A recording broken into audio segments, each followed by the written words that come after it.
अस्सलाम वालेकुम स्टूडेंट। हम लोगों ने एमएमपी का टॉपिक स्टार्ट किया हुआ है कि अगर हमारे पास डिफरेंट टाइप के इंटेग्रल हो तो हम उन्हें कैसे सॉल्व कर सकते हैं। तो उसी में आज हमारे पास नेक्स्ट जो हमारे पास टॉपिक है कि अगर हमारे पास टाइप 4 के ऊपर आ रहे हैं। अब टाइप 4 जो है वो थोड़ी हमारे पास टाइप 3 की तरह है, तो यहाँ पे थोड़ा सा इससे हमारे पास कंबाइन करना है। पहले टाइप 3 देखते हैं कि अगर आपके पास इंटेग्रल है जो कि हमारे पास पी ऑफ एक्स और Q of x mean x के वेरिएबल पे हैं, और साथ में उसके साथ साइन वाली कोई टर्म है या कॉस वाली टाइप में टर्म है, तो उसे हम कह रहे हैं टाइप 3। अब इसी टाइप 3 से ऑनवर्ड हमारे पास आते हैं टाइप 4। अब टाइप 4 हमें पता कैसे चलेगी कि ये टाइप 4 है। तो एक उसमें ये याद रखना है कि उसकी भी इंटेग्रल यही है कि अगर माइनस इन्फिनिटी से प्लस इन्फिनिटी है, आगे पास नॉमिनेटर और डिनोमिनेटर में एक्स के कोई वेरिएबल मौजूद हैं और साथ में साइन भी और कास भी है, जहाँ तक तो हमें लगेगा जैसे टाइप 3 है। लेकिन यहाँ पे याद रखना है कि टाइप 4 के अंदर हमारे पास वैसे हम देख रहे होते हैं कि जब हम टाइप 3 को सॉल्व कर रहे हैं तो हम लोग अगर बात करें तो हम कहते हैं कि हमने वो वाले पोल लेने होते हैं जो अपर हाफ प्लेन के अंदर लाई कर रहे हो। ठीक है, हम लोग ये प्लेन डिफाइन करते हैं जिसमें जो एक्स एक्सिस है वो रियल नंबर की वैल्यू को ले रहे होता है और वाई एक्सिस में इमेजिनरी वैल्यू चल रही होती हैं। अब इसमें हम कहते हैं कि जो अपर हाफ प्लेन में लाई करता है हमने जस्ट वो पॉइंट लेने होते हैं। लेकिन टाइप 3 में हम देखते हैं कि हमारे पास अपर हाफ प्लेन के साथ साथ कोई भी जो पोल है वो रियल एक्सिस के ऊपर भी एग्जिस्ट करना चाहिए। अगर हमारा ये क्वेश्चन इस तरह है कि इसमें हमारे पास पोल रियल एक्सिस पे भी एग्जिस्ट कर रहे हैं और अपर हाफ प्लेन में भी एग्जिस्ट कर रहे हैं, तो इस टाइप को हम कहेंगे टाइप हमारे पास 4। अगर हमारे पास रियल एक्सिस के ऊपर कोई पोल एग्जिस्ट नहीं करता, कोई पॉइंट एग्जिस्ट नहीं करता, तो उस टाइम ये हमारे पास रियल एक्सिस नहीं कहलाता, सॉरी टाइप 4 नहीं कहलाती, ये हमारे पास टाइप 3 हो जाती। अगर हमारे पास अपर हाफ के साथ साथ रियल एक्सिस के ऊपर भी आ जाए पॉइंट, तो फिर हम लोग कहते हैं ये हमारे पास टाइप 4 है। अब इसमें एक और चीज़ याद है, इसमें हम बात की थी अगर आपके इंटेग्रल 0 से इन्फिनिटी चला जाए तो फिर आप क्या करते हैं, जो फाइनल आंसर होता है उसे 2 के साथ आप लोग डिवाइड कर देते हैं। तो अब हम आ जाते हैं इसे सॉल्व करने के स्टेप क्या हैं। तो इसकी भी पहला स्टेप हमारे पास वही है कि हम x को रिप्लेस करेंगे z के साथ। काज और जो हमारे पास साइन है, चाहे काज x है और चाहे हमारे पास साइन mx है, इसको हम लोग रिप्लेस करेंगे e की आयोटा m से, और हम हमारे पास dx को रिप्लेस करेंगे dz के साथ। तो पहला स्टेप है x को रिप्लेस करना है z के साथ, का या साइन है तो उसे एक्सपोनेंशियल के साथ रिप्लेस करना है और dx को रिप्लेस कर देना है dz के साथ। सेकंड हमारे पास स्टेप वही होता है कि हम लोगों ने पोल फाइंड करना होता है और पोल हम लोग देखेंगे कि वो अपर हाफ प्लेन में रहना चाहिए और रियल एक्सिस पे रहना चाहिए। जब वो पोल आ जाएगा तो उन पोल में से जो हमारे पास ये वाली कंडीशन एग्जिस्ट करेंगी, कंडीशन को पूरा करेंगे, उनके अक्रॉस हम रेजिड्यूज जो होंगे वो हमारे पास फाइंड हो जाएंगे। रेजिड्यू फाइंड हो जाएंगे तो 4 में हमने रेजिड्यू फार्मूला लगाना है। तो अब उसमें आप लोगों ने याद रखना है कि अगर हमारे पास साइन का क्वेश्चन गिवन हो तो हमने इमेजिनरी टर्म को कंपेयर करना है, और इमेजिनरी टर्म में से हम लोगों ने यहाँ पे याद रखना है आगे फार्मूला क्या है, 2 पाई आयोटा आर पी का मतलब वो रेजिड्यू जो अपर हाफ प्लेन में लाई कर रहे हैं, प्लस आपके पास pi iota into are X का मतलब वो वाला हमारे पास रेजिड्यू जो हमारे पास रियल एक्सिस के ऊपर एग्जिस्ट कर रहे हैं। और अगर आपके पास काज का आ जाए तो फिर आपने रियल टर्म को कंपेयर करना है। अब इसमें हमने बात की थी अगर आपका इंटेग्रल 0 से इन्फिनिटी आ जाए दोनों केसेस में, तो अब ये जो फाइनल आंसर होते हैं ना आप 2 के साथ डिवाइड कर दें। अब इससे रिलेटेड एक क्वेश्चन देख लेते हैं कि हमारे पास किस तरह क्वेश्चन आ सकता है।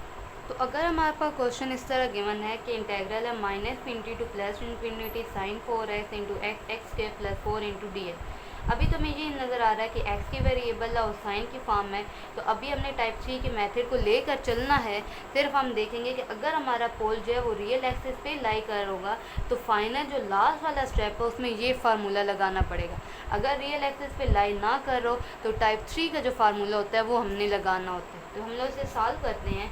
तो सोल्यूशन में पहला हमारे पास काम है कि हम इसे लेट कर लेते हैं कि ये हमारे पास आई है जो कि minus infinity to plus infinity sine 4x dx over x into x square plus 4। अब इसमें लेट कर लेते हैं तो पुट करते हैं x equal to z dx equal to dz, और इसी तरह जो साइन 4x है इसको हम लेंगे e की पावर आयोटा 4 और x की जगह z।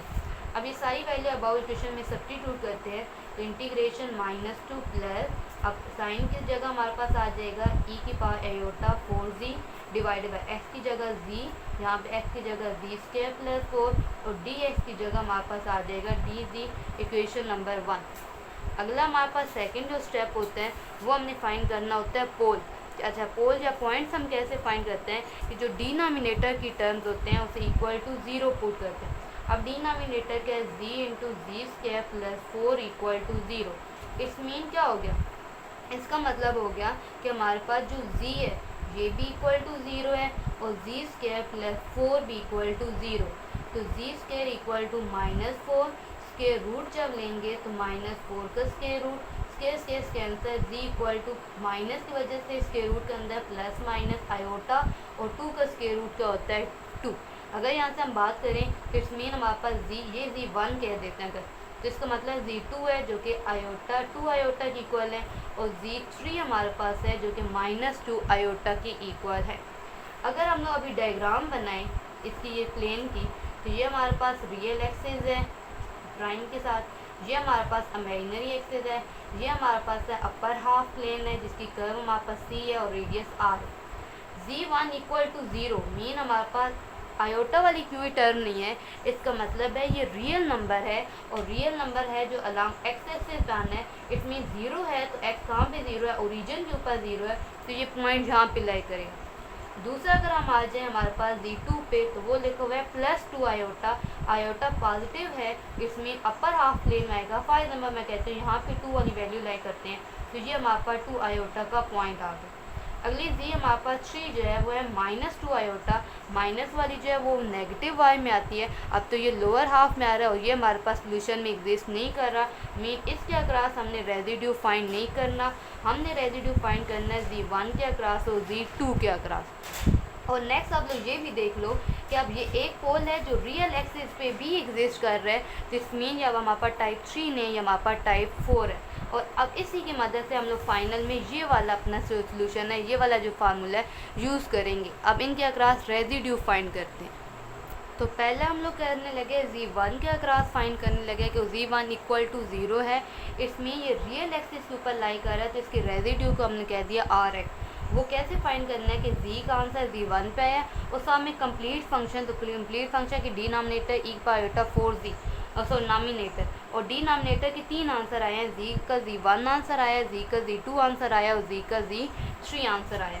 अब z1 ये वाला आपस में कैंसिल हो गया, तो रह गया limit z1 approaches to 0 e की power 4z divided by z minus z2 into z minus z3। अब क्या करते हैं, जहाँ पे भी z है वहाँ पे उसकी z की जगह z1 सब्स्टिट्यूट करते हैं और z1 की जगह फिर उसकी वैल्यू। अब क्या हो गया, हमने z1 की जगह पुट किया जिसकी वैल्यू तो 0, इस तरह z1 की जगह 0, z2 की वैल्यू है 2 आयोटा, z1 की जगह 0, z3 की जगह वैल्यू आ गई 2 आयोटा, जहाँ पे -2 आयोटा, ये minus minus +2 iota, 2 2 4 iota, iota square और आयोटा स्क्वायर की वैल्यू होती है -1, तो ये इस माइनस को भी प्लस कर देगा, तो ये हमारे पास वैल्यू आ गई। अब हमने पॉइंट फाइंड करना है जो z2 पे है, जो अपर हाफ प्लेन के ऊपर है, तो उसके रेजिड्यू को हम लोग कह देते हैं rp। अब वो क्या होगा, हमने फाइंड किसके अक्रॉस कर रहे हैं z माइनस z2 और साथ में हमारे पास ये कंप्लीट फंक्शन। अब z माइनस z2 से कैंसिल हो गया, बाकी फंक्शन ये रह गया। हम लोग z की जगह सब्स्टिट्यूट करते हैं z2, जहाँ पे भी z आ रहा है वहाँ पे z2 सब्स्टिट्यूट हो गया। अब z2 की वैल्यू हम लोगों ने सब्स्टिट्यूट कर दी, z2 की वैल्यू z1 की वैल्यू, z2 की वैल्यू z1 की वैल्यू सब्स्टिट्यूट हो गए, तो 2 4 8 आयोटा आयोटा आयोटा स्क्वायर और आयोटा स्क्वायर होता है -1, यहाँ पे 2 आयोटा रह जाता है माइनस माइनस प्लस, तो ये 2 2 4 आयोटा, 4 2 8 और आयोटा आयोटा स्क्वायर और आयोटा स्क्वायर जो होता है उसकी वैल्यू होती है -1, तो ये -1 आ गया। तो हमने क्या किया, रियल एक्सिस के गिर्द भी अपना रेजिड्यू फाइंड कर लिया और हमारे पास जो अपर हाफ प्लेन में आ रहा है उसी भी रेजिड्यू फाइंड कर लिया। अब हमने इसके ऊपर काशी रेजिड्यू फार्मूला अप्लाई करना है और उस फार्मूले में हम देखना है कि हमारा क्वेश्चन जो है साइन की फॉर्म में गिवन है, इट्स मीन हमने इमेजिनरी टर्म जो है उन्हें हम लोगों ने कंपेयर करनी। तो हमारा जो काशी रेजिड्यू थ्योरम होगा वो हमारे पास क्या हो जाएगा, आई इक्वल इमेजिनरी टर्म और साथ में क्या होगा 2 pi iota into r p plus pi iota into are x.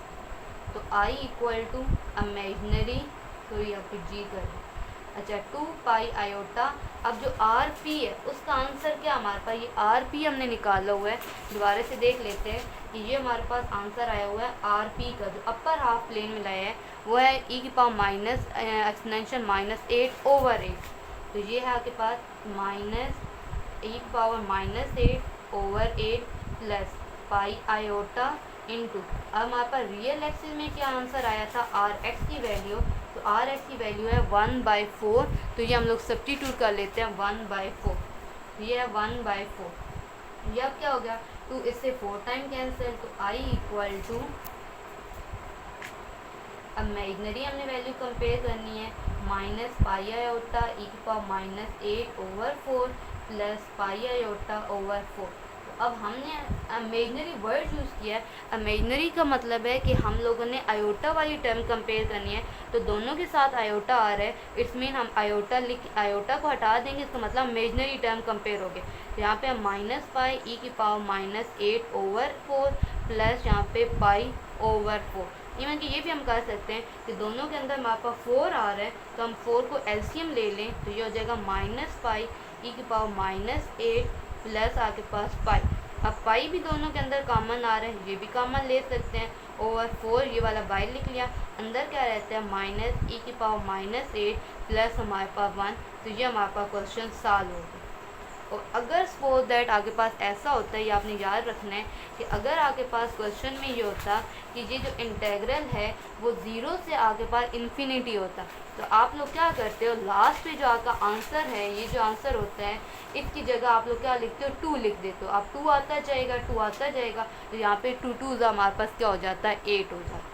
तो आपने ये याद रखना है कि अगर integral -infinity to plus infinity है तो आपका वो कंपेयर सिंपल में आ जाता है, लेकिन अगर इंटेग्रल आपसे 0 से इन्फिनिटी आप लोगों का आ जाए तो उस टाइम आप लोग क्या करते हैं कि जो आपका लास्ट जहाँ पे काशी इंटेग्रल फार्मूला अप्लाई कर रहे होते हैं वहाँ पे उसे 2 के साथ डिवाइड कर देते हैं। तो यहाँ पे हमारे पास टाइप 4 ख़त्म हो गई, टाइप 4 टोटली आपके पास वैसे ही है जैसे आपके पास टाइप 3 थी।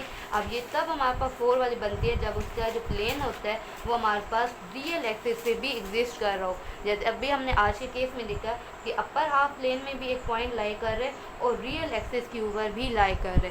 अगर ये हमारे पास रियल एक्सिस के ऊपर लाई ना कर रहा होता तो ये टाइप 3 कहलाती, टाइप 4 नहीं कहलाती। एक ये बात याद रखनी है। दूसरे हमने ये जो डायग्राम होती है ये हर केस में लाजमी बनानी है। इसमें ये जो एक्स की वैल्यू होती है ना, ये प्लस इन्फिनिटी से लेकर ये माइनस इन्फिनिटी तक होती है, क्योंकि इंटेग्रल हमारा जो है वो माइनस इन्फिनिटी से प्लस इन्फिनिटी तक है। तो ये डायग्राम मस्ट होती है, इसके हमारे पास नंबर होते हैं और फिर हमारे पास इसको सोल्यूशन है। तो 4 स्टेप है। पहला आपके पास क्या है कि x को रिप्लेस करना है z के साथ, dx को रिप्लेस करना है dz के साथ, चाहे आपके पास cos है और चाहे आपके पास साइन है उसको रिप्लेस करना है एक्सपोनेंशियल आयोटा मतलब e की पावर mc। फिर आपने पोल फाइंड करना है। पोल का मतलब होता है जो डिनोमिनेटर होता है उस इक्वल टू 0 पुट करके आंसर निकालते हैं। अब वो आंसर जो अपर हाफ प्लेन और रियल एक्सिस में है उन पे आपने रेजिड्यू कैलकुलेट करना है और जो डाउन में आते हैं उन पे रेजिड्यू कैलकुलेट नहीं करना। जब आपका रेजिड्यू आ जाएंगे तो फिर आपने ये फार्मूला लगा देना है कि अगर साइन हुआ तो इमेजिनरी टर्म को हमने कंपेयर करना है और अगर हमारे पास कॉज हुआ तो हम लोग रियल टर्म को कंपेयर करेंगे। तो ये हमारे पास जो टाइप होगी हैं ये हमारे पास 4 ही टाइप्स होती हैं और 4 की 4 टाइप हमारे पास कंप्लीट हो गया। मेन ये वाला जो चैप्टर है इसका ये हमारे पास यह लास्ट टॉपिक है। और ये याद रखना है ये बहुत इंपॉर्टेंट टॉपिक है कि जो पास्ट पेपर का अगर हम क्वेश्चन ओपन करें तो लॉन्ग शॉर्ट में भी हमारे पास एक टाइप आ जाए, मतलब कोई भी आ जाता है सॉल्व करें। आपने खुद गेस्ट करना होता है कि ये टाइप 1 है, टाइप 2 है, टाइप 3 है या टाइप 4 है। जो भी टाइप है उसके मुताबिक फिर आपने सॉल्व करना होता है। और लॉन्ग में ये भी हमारे पास अक्सर लॉन्ग का भी ये क्वेश्चन आ जाता है, तो ये बहुत इंपॉर्टेंट है। ये शॉर्ट की लिहाज से भी चैप्टर इंपॉर्टेंट है, लॉन्ग के साथ भी इंपॉर्टेंट है। और टाइप को गेस करना फिर आपने होता है कि आपके पास कौन सी टाइप है। इसलिए मैंने पहले शुरू में आपको स्टेप बताती हूँ कि आपके पास क्या चीज़ दी हो तो आपने गेस कर लेना है ये टाइप कौन सी है और फिर उसके हमारे पास स्टेप के हैं। तो इंशाल्लाह आपको समझ आ गया होगा। अगर नहीं समझ आए, कहीं भी कोई प्रॉब्लम है तो आप लोगों ने पूछ लेना। तो ये हमारे पास आज टॉपिक इस पर हमारे चैप्टर एंड हो गया। कल से हमारे पास एक नया हमारे पास टॉपिक के साथ आएंगे। अल्लाह हाफिज़ क्लास।